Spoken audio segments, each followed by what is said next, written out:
Well, JoJo Rabbit has brought in a total of $43.8 million in the worldwide box office. Matt Perrin shares his thoughts on the film in your Monday Movie Musings. Welcome to Dr. Martin Luther King Jr. Day. As with any holiday weekend, we had several new releases. Bad Boys for Life set several new records and almost had the highest MLK holiday opening ever. The other new wide release, Doolittle, also overperformed and took second place. To me, both of these movies seem like they will be fun to watch at home, but I had to take advantage of theater re-releases of Oscar-nominated films.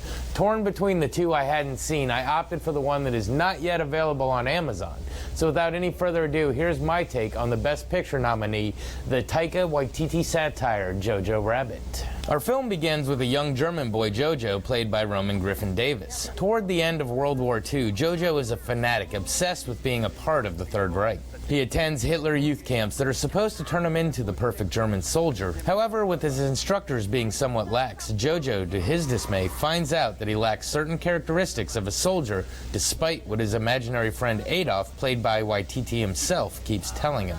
After a gung-ho injury, JoJo has to spend some time at home and becomes a little despondent, but still does his duty putting up propaganda. Suddenly, JoJo's world is turned upside down when he discovers that his mother, played by Scarlett Johansson, is hiding a young Jewish girl in their house. His immediate reaction is fear and hatred, but he is also scared to turn her in because it could mean death for he and his mother. Egged on by Adolf, he is determined to learn all of the scary secrets of the Jewish people so he can write a book exposing all of their faults. As the movie progresses, we see JoJo confronting both his fears and his beliefs.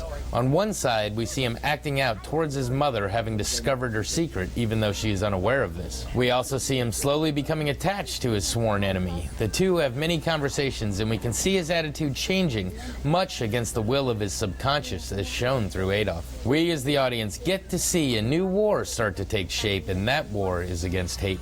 So, what to say about this one? I really didn't know what to think going in. I know some people love it, while at the same time others that I know didn't really see the hype. As for me, I really enjoyed it. It takes a really dark time in history, flips the viewpoint, and does it in a really funny way. The cast is fantastic. Roman Griffin Davis' breakout performance is unbelievable. It's hard to believe this is his first movie.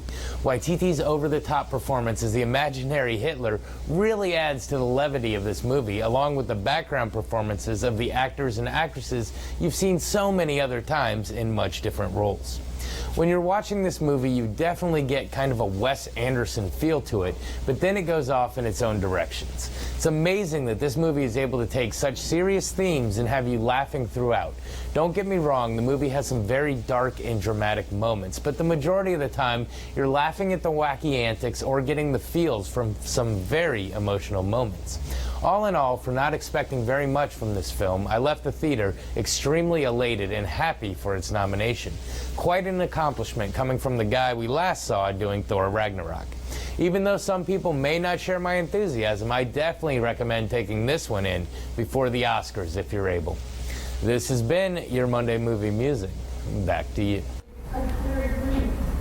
And coming up, Tyler has that last look at the forecast. ABC Columbia's News at Noon continues in just a few moments.